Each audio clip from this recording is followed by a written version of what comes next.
Bonjour, un petit mot pour vous rappeler que du 16 au 22 mars, nous allons souligner la Semaine nationale de l'organisation communautaire en CSSS. Sous le thème « Tout un monde de compétences », nous vous invitons à vous mobiliser dans vos milieux et pour ce faire, nous avons cogité quelques capsules que nous vous invitons à visionner.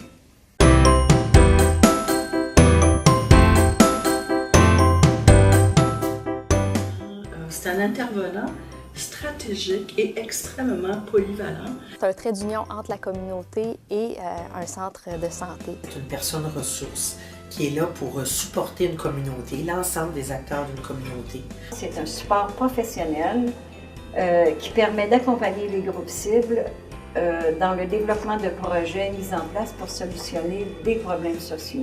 Pour moi, la part d'un organisateur communautaire dans une communauté, c'est de pouvoir avoir des connaissances approfondies d'une communauté ou d'un territoire. Il joue un rôle majeur au niveau de la prévention et la promotion de la santé des collectivités, du développement des communautés.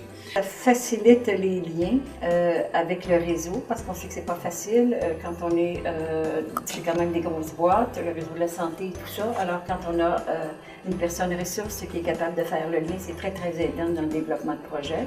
L'organisateur communautaire ajoute une plus-value au travail des autres intervenants du réseau de la santé, à la fois par la connaissance très fine qu'ils ont des communautés puis de leur vécu, mais en même temps, leur capacité à voir les choses globalement. Et qui détient une expertise que les gens sur le terrain n'ont peut-être pas.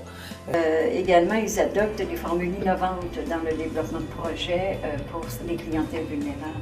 C'est quelqu'un, à mon avis, qui a un rôle de construction positive auprès des communautés, tant sur le point de vue social, culturel, économique et environnemental.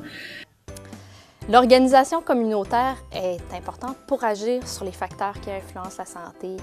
On vit dans des sociétés complexes où il y a beaucoup d'enjeux qui interfèrent et on a besoin de personnes ressources pour nous aider à comprendre ces enjeux-là, pour pallier aussi, je dois dire, à un certain manque de ressources qu'on peut retrouver dans les communautés.